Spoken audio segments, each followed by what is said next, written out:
Oh, I'll tell you, we're going to definitely have to leave that in. Three, two, one. Hi, everybody, and welcome to the Philly Fan Radio. I'm your host, John Meyer, along with Dan Palmieri. And holy crap, we are recording in person here in the studio. This is the first recording in the studio. This is the first recording together. Dan, what do you think? It's definitely a nice setup. I'm enjoying myself, and it's good to talk some birds. It definitely looks a little more professional than my basement with all the trophies, but yeah, it's a very nice setup. I enjoy it, and it's good to see you. Yeah, you too. First of all, it's awesome to do this in person and have these Mm-hmm. banter back and forth because now we get to feel the real passion. If you thought our passion was really strong during the recording with the cameras on us, imagine it just being face to face. Mm-hmm. Yeah, definitely. Now you can watch me vent just in person. Isn't it great? Basically, I could get you really riled up, right? Yeah, you could. Yeah. Yeah, we'll go over a few topics. I'm sure we'll go off on a tangent about. All right, everybody. So this episode, we're going to break it into two parts. The first part here is going to be talking, obviously, about the draft. And we're just talking rounds 1 through 5. And then in the next part, we're going to talk the remaining rounds from 6 to 7.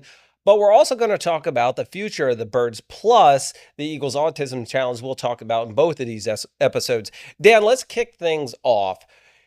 Let's talk about the draft in general.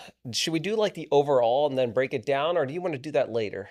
No, we could do the overall. We could talk about what we felt as things that they needed to address going into the draft. I mean, when we went into the draft, I think it's safe to say that everybody was on edge about, what are they going to do with the wide receiver position? How are they going to address Lane Johnson's replacement if he retires?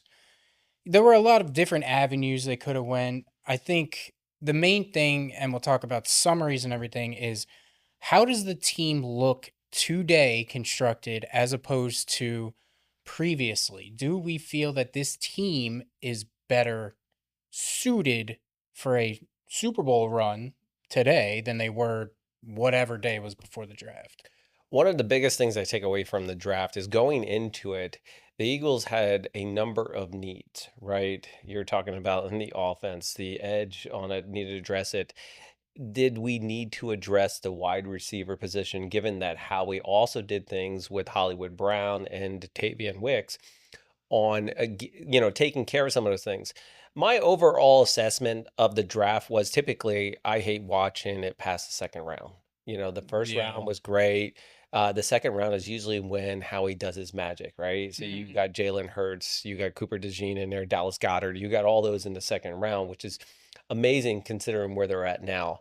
My overall assessment now is I feel that they did address a majority of their needs and they still have time to fine tune things before the mini camps kind of kick off. Yeah, the biggest thing I think going into the draft is you never want to have like any glaring holes Yep. because you just can't. I mean, we saw the board was just, it was so odd. There were swings, and I mean, for instance, guy like Makai Lemon, that there was no way that any projection had him available in that That- position. So it was interesting. I mean, the draft never goes as planned. That's why you can look at mock drafts. You can look at version 25 that's an hour before the draft, and they're still beyond like the first pick. They still don't know what the hell is going to happen. Dan, let me bring up our little stats here, or some of our stuff. So Makai Lemon was selected 20th overall. He was only the third receiver selected, which is kind of odd. And in some cases, QBs and receivers kind of go in those rounds in that. And he was the third. Running backs are usually even on the top of that list. What I find with the Eagles and selecting the wide receiver kind of puts a statement into the Eagles that they're investing in their offense more. There's plans, and we'll talk about it as it goes through. But Dan, I got to share this, and it has been talked about widely. We put a bunch of things out there. The Eagles were 23rd, Mm. and they picked them on the 20th. Did you see everything on how it happened? Yeah, I saw. I mean, I saw the post things. I mean, originally the only thing that I knew of was that they traded with Dallas, which I thought was like completely outrageous. Like, who would do that, right? Yeah. Birds against the Dallas, and they allowed that. Yeah, I mean, because if a team is trying to jump up, obviously they want a player really bad. And if I'm sitting there, I'm Dallas, I'm like, I don't want to give you what you want unless you're going to pay me like something ridiculous, like a first round pick. But I mean, the price was a little steep, but it wasn't crazy. I mean, it was a good job by Howie. And Jerry Jones is just Jerry Jones. He's an idiot. So thank God that he's still the GM of that team and still making decisions, because a smart GM wouldn't make that kind of decision, I don't believe. Well, one of the cool things was is the Eagles had a number one round one pick, two, three, 5, 6, and 3, 7 rounds, and they had even actually two additional, what were they, fourth rounds that they gave up Yes, to yeah. Jerry Jones. So the Eagles were 23rd, and they said, "Hey Jerry, listen, we want to go 20th. We realize that our player and you're taking defense, and we want to leapfrog the Steelers. We will give you our third round pick Mhm. or our first round pick here, going from Yeah, 20th to 23rd. And well, you know what? We'll also give you two fourth rounders, right? And which isn't that bad of a price. actually, to be honest with you, I think with all the picks, you and I talked about this last season, all the picks that they had, and we did not care what they had going into this season. We didn't care what they were banking. The time to win is now. We Right. talked about that, Right. remember? We're like, we don't care what they're doing. Now you look back at it and you're like, glad we had all those. Yeah, I mean, it's always good to get draft capital, but you want to be in that balance. You don't want to be in, okay, we're going to just completely plan for next year. We're going to get like all these picks for next year, but you don't, at the same time, you don't want to sacrifice it for the current year. Yep. You're never going to sell a Philadelphia fan base on the fact of, we're going to play for next year. We're going to, just see how this year goes. But 2027 is going to be a fantastic year. Yeah, good luck. You're never going to sell that. So you got to be in a win now mode, but also be forward thinking. And I think that's where we're so fortunate, is that we really have a GM who can construct a team to be competitive now and still provide flexibility to be competitive in the future. I mean, you see all these teams. I mean, the Browns can't draft, anything. And even when they go out and get players, it doesn't work out. Giants, The Giants, their they're GM sucks. they're still Dallas, rebuilding. blah, blah, blah, blah, blah. Dallas is Jerry Jones, and Jerry Jones is just, I mean, we all know that. Yeah, it's just so fortunate that we have a front office that's like that, where, they're not going to be Yep. content. I mean, yeah, we could have went into the draft, like you were saying, with Lemon and been like, nah, we're not going to get Lemon because we already have, Dontavian Wicks. We went out and got Hollywood Brown, Elijah Moore, all this stuff. But if you're going to see value in the position, then why not go for it? That's the thing. When you start going into a draft and you got needs, like all these needs, and you're screwed at these certain positions, you're going to start reaching Yep. really bad. I mean, hell, we saw it with Jalen Rager. Okay. We reached bad on that guy. Wasn't it Jalen Rager versus Justin Jefferson? Like, and we selected Yes. Jalen, Yes. Because Justin Jefferson was in the NFL only projected as a slot receiver. Clearly, that's okay, not the so we didn't case. do our homework on that. That was Yeah. Yeah. a poor decision on it. Dan, one of the cool things that I feel from this draft and being able to listen is that you saw that Makai Lemon was on the phone, Hmm. right? And all of a sudden, the Eagles leapfrogged all the way up ahead of the Steelers. The Steelers said, "Hey, listen, we know Dallas is on the clock. They're taking defense. You know what we're gonna do? We're taking you. Get ready for it." And then the other guy comes up and he's like, "Hey, Philly's on the phone. They traded. They're getting you right now." That to me was so cool to see in person. Or like not in person, but I mean, see the thing Yeah. actually go down. And we all know that the Steelers are being investigated for tampering because you're not supposed to actually talk to a player unless you're the one that's on the clock. And Hmm. I found this out. I'm like, why? What's the difference saying I'm going to take you next and another one takes you? Who cares? Because he did. But now that's like pie in the face to the Steelers, Yeah. and the draft is happening in Pittsburgh. Yeah, it's so I know it's probably happened in the past, but it was just such a Yeah, but weird them on the situ phone at the same Yeah, yeah. time, like maybe remotely is a little I just different. I just get a kick out of the guy. He's on the phone with the Pittsburgh GM, asking the Pittsburgh GM, "Why is Philly calling me?" Like the Pittsburgh GM's gonna be like, "I don't know what the hell they're doing." Yeah. What was that, Omar? Yeah, Or yeah, he's yeah. probably like, "What do you mean? Are you ordering a cheesesteak or what?" Yeah, yeah, yeah.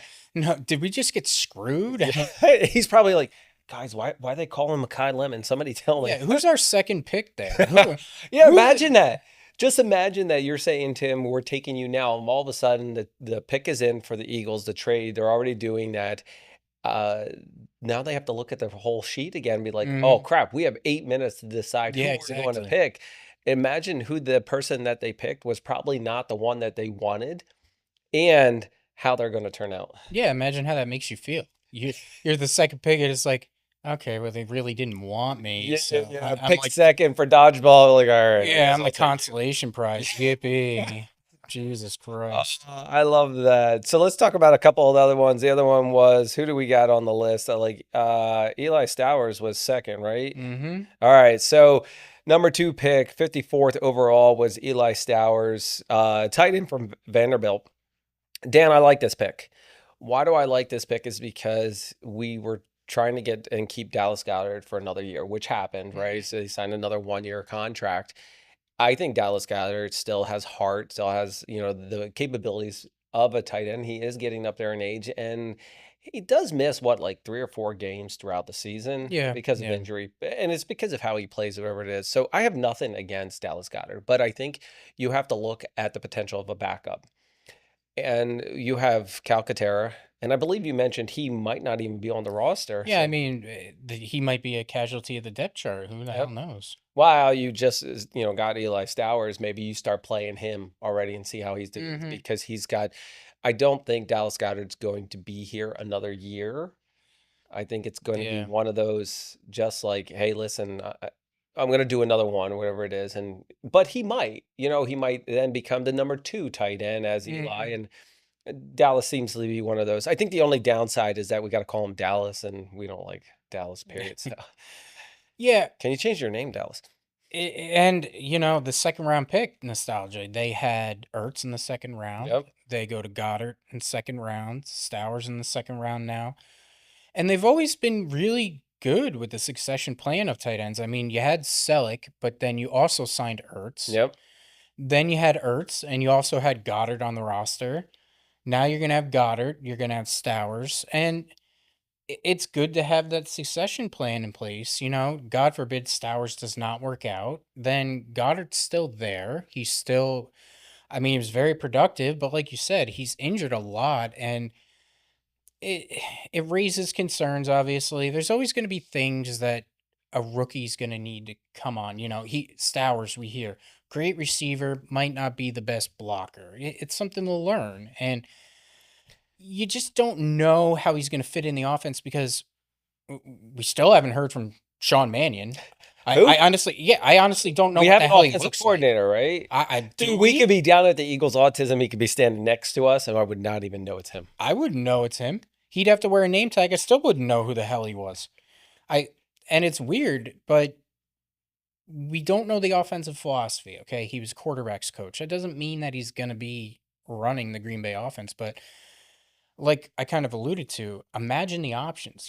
We finally don't have to just force the ball to somebody. Okay, we're going to spread the ball around, and we've got people. I mean, on this depth chart, Hollywood Brown, who was the number one receiver last year for Kansas City. I know Kansas City had injuries and Oh, wait, he whatnot. was the number one receiver, but he only had 500 yards throughout the season. Yeah, So because that, Rice was dealing with the suspension, and then yep. you had what's it? Worthy was dealing with injury, but Hollywood Brown was 1,000-yard receiver there a while ago, so he's your fourth wide receiver. I mean, that's riches out there. Yep. A lot of guys that can catch the ball. So, but with Stowers, I think it's a really good pick. I mean, value pick.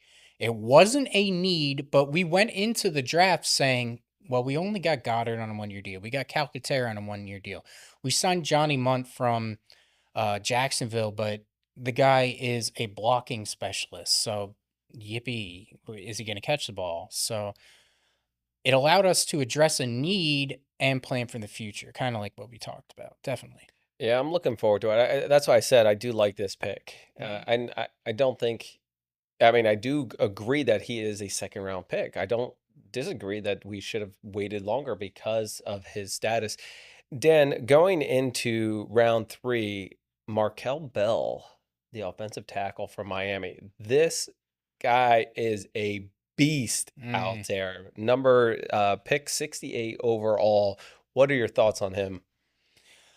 He was a very productive player in college, and I think it's a good pick because again, you have a Pro Bowler, All Pro, well, two bookend All Pros on the roster, but again, Lane Johnson is injured a lot, so you got to. I And he mean, wasn't even sure he was coming back. So, exactly, and you got Fred Johnson, who you did re-sign, right? which I think is a very underrated signing. That's a hell of a signing. I think that is a steal to be because Hmm. he held up last year when Lane was out or he came in as a replacement. So I agree with that. But like you said, we just don't know where they're going in their age and if they're coming back. Yeah, and this kid provides depth, and as we've seen with the offensive line, injuries are going to happen, and he's not. It's good to have an offensive lineman, especially. You don't have to thrust him into the starting role. Yep. You're not going in a training camp and saying, "Okay, you're on an island here. You're the blocker," and so the kid's going to have time to develop. But I mean, like you said, he's a friggin' mammoth. I mean, Yeah. he's almost 6'10".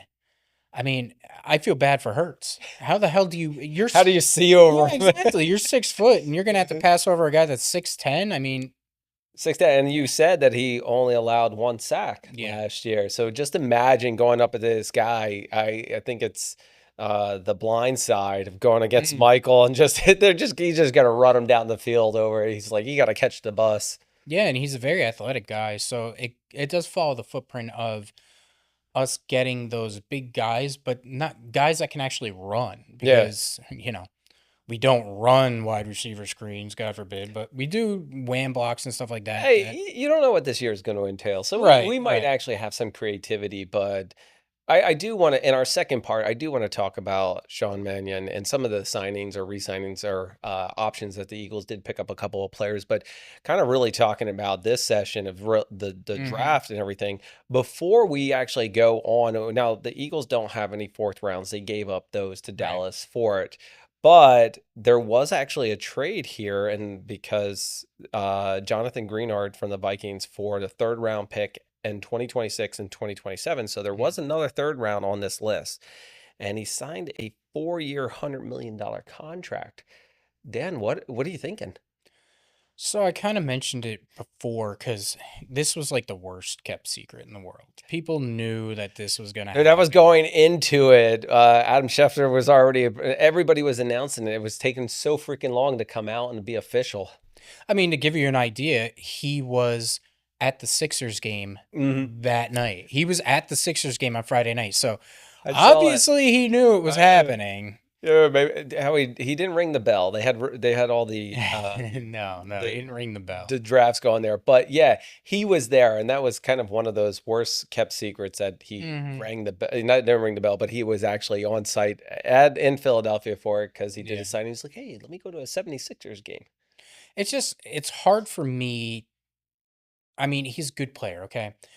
But he is up there in age. I honestly, without looking, I don't know if he's either 28 or 29. So I it's love not how you say he's up there in age and he's only well, yeah, 28, 20. in For NFL NFL, age, yeah. like dog years, but add Yeah, in 7 to NFL age, he's already crippled. So, but yeah, it's to sign him for 4 years, 100 million.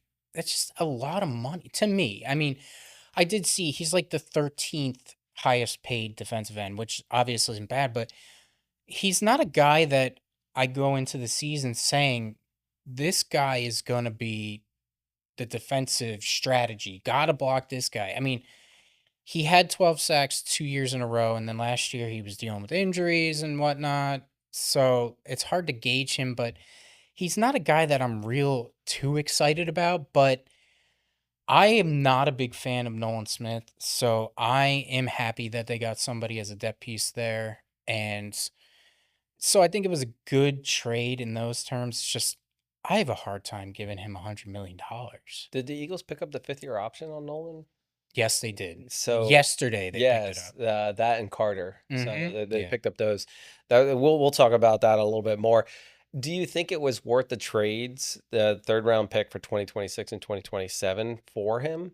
I mean, I think so I think it because was a good deal, to be honest with you. We've already got our third round. So when you picked up that Markel Bell, you right, already got that. right. And you're selling on the 2027 thing, but you're gonna have a bank of picks for 2027 as you go on and make some deals, and hopefully some post June stuff happens. Yeah. Well, you got the additional third round pick this year because of the compensatory formula that I don't even know. God forbid it's like some weird ass algebra that, yeah, who knows. But they'll probably get compensatory picks again for the next year and whatnot. So it's not like we're losing too much. So I think the trade value was there. There wasn't at the time that they were picking in the first round, I didn't feel like there was an impact edge. So I think it would have been a reach to get an edge rusher Yeah. there. So it is good that they got a guy that's a little bit established. Hopefully he can return to form and get you 12 sacks a year. I mean, I think this was a direct result of Jalen Phillips leaving. It was a need. It was. It definitely was, and then we talked about Jalen leaving before he went for money, Hmm. and to the Panthers, right? So like he, Certainly didn't go for winning. yeah, Yeah. So, exactly. Well, he's not going. I mean, listen, I think a lot of players come to Philly to resurrect their career, and they just do it. Like Bond was one. He was one that was a required. You and I wanted to see. Jalen Phillips, I hmm. think he exceeded. He played really well and definitely changed the defense around. Was I sad to see him leave? Yes, but if he's going to leave for what he needs to, that's fine. No big deal. Dan, two more things that we're going to actually talk about. Round five here, pick number 178. And then I do want to kind of wrap things up with, the wide receiver speculation and what it really means for the Philadelphia Eagles. And there are 11 wide receivers on it. But let's talk about this because this is going to take a little bit of time. So the Eagles, Hmm. round five, pick number 178, Cole Payton, North Dakota State. Dan, do you also know who came from North Dakota State? No, I don't. I don't seem to recall. We don't. Have we ever drafted a North Dakota State guy? Yeah, quite possibly. He Mm. was happened to be Oh, the Bear Hunter. The Bear yes. Hunter. Yeah. Okay. Okay. I got you. Yeah, the Bear Hunter. He had a good arm, I think. Yeah, Uh, yeah, Poor ACL though. yeah. Yeah, things happen. Took him to the promised land though. While Yeah, he kind of. was listen, I'll tell you what. So for those who are not following along and we have to spell it out, Carson Wentz came from North Dakota State. Okay. And Jalen Hurts was Carson Wentz's replacement on just for those who Oh, don't even get started. not in any of those. You realize how many comments we're gonna have about Oh, I that? love that. We drafted Hertz's replacement. Yeah. Yeah, Okay. that's Please. actually where I'm going in Oh, this conversation a little bit because I have this. I don't want to speculate, but I know everybody is. Is this Hurts' replacement? The answer is no.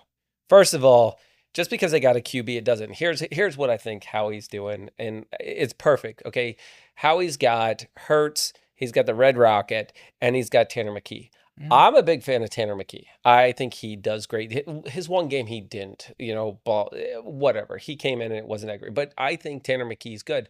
I think he is close to starting QB material, and he's going to actually be pulled in for a backup QB position in anticipation that he might actually take it over. So we've got some capital with him and Mhm. some trade stuff, acquire picks that are going to be happening. And I think this QB is going to be third. Red Rocket's going to be second, but I don't see Andy Dalton being the third QB. Yeah. Well. Yeah. I think Dalton. Yeah, I would take Tanner McKee's going to be your second. I can see this guy being a camp guy. Not necessarily practice squad because he is drafted, but I mean, first off, please, no more of the Hertz replacement crap, okay? Please. Hertz was drafted in the second round, first off. This guy's drafted in the fifth round. Big difference there. Second is Jesus Christ. The guy wins a Super Bowl. He's a runner up for MVP.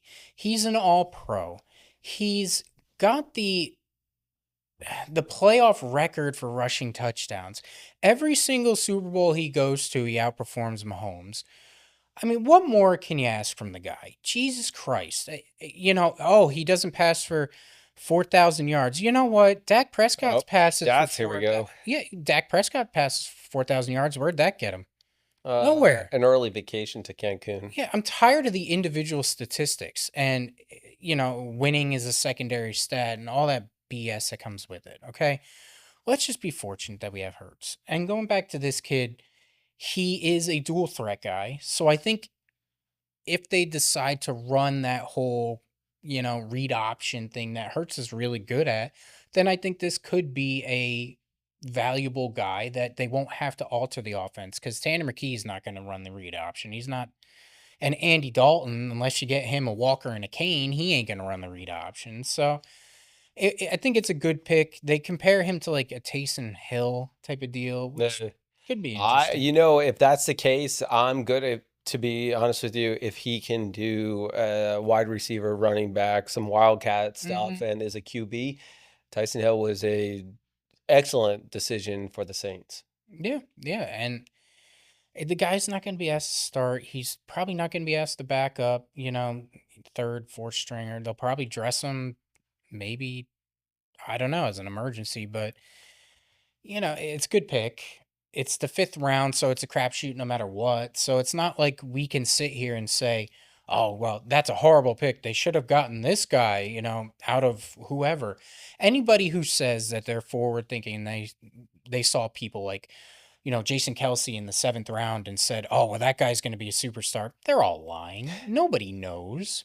I mean, it's a crapshoot to get a first round pick, and those guys are established. It's all speculation. That's all the draft is one big speculation as to this guy's going to be awesome in the league. And You never know who's going to end up where on how well where they're picked. Mhm. There are so many that have been picked in round one that have not progressed. I mean, so let's talk about Carson Wentz for a second. When he was picked, I actually watched the draft that night because I was anticipating for Carson, and I watched him play when he was brought in. And I was on the Wentz train. 100%. I've got his jersey, thinking it, and I'm I'm not upset on what he did or and how far you. I think he did great taking to the Super Bowl, and I think Nick Foles taking over, it was like the best year. It was a combination. Without Carson, we probably were not going to the Super Bowl.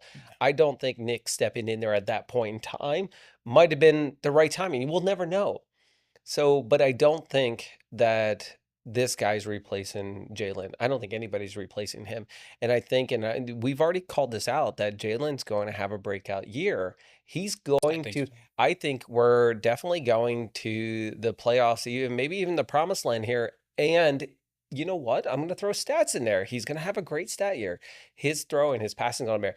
Do I think it's a direct result of Sean Mannion? I don't know the guy. I never met him. Haven't seen him. So I've heard great things though, but I'm not sure.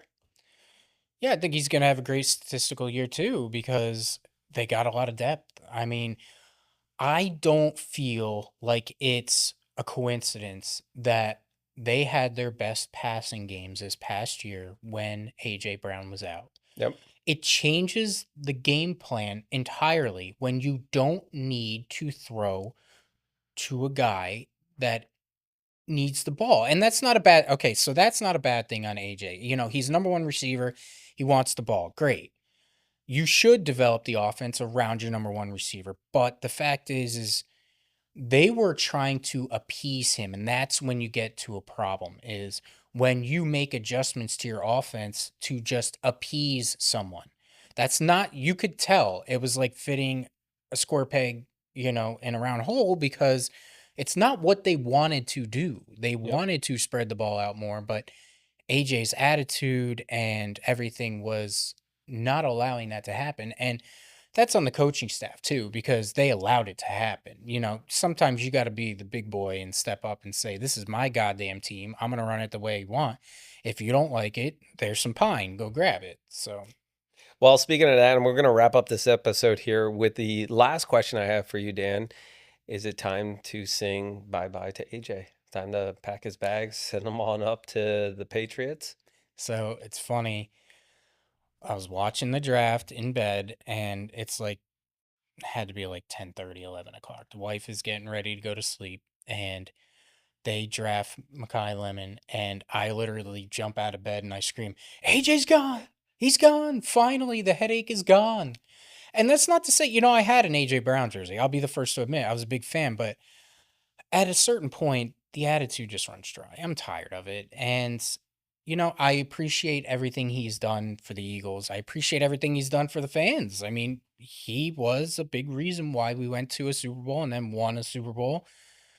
But the fact is that it grows tired. It does. And at a point, it's addition by subtraction. And we took what could have been a very bad wide receiver position. We could have been caught off guard by AJ leaving, and we could have just went into this year and said, okay, we're going to ride with the likes of Devontae Smith and Darius Cooper and all these other guys. But we addressed the needs pretty big to the point where we got unselfish guys that finally we could spread the ball to. But I do appreciate everything AJ did, and it's just the time is now. Going off of that, and we've talked about this a couple of times, and really with the AJ situation, I appreciate everything. And I saw a post, and it was how easily the fans have turned on him. The fans have not turned on him easily. He has turned it on himself by not having the effort out onto the field and doing all the stuff publicly, all the comments publicly. If he was still trying hard, kept his mouth shut, and was supportive in the locker room and kept things in house, I think, did the Eagles draft a wide receiver? Potentially they do, because you should always be planning for the future. I don't think we would be turning on him. I think we would be turning on the Eagles to provide him with the weapons, provide him with the offensive coordinator to make him successful out in the field. This is all his doing. No, absolutely. Everything, the lack of effort, all the stuff out there.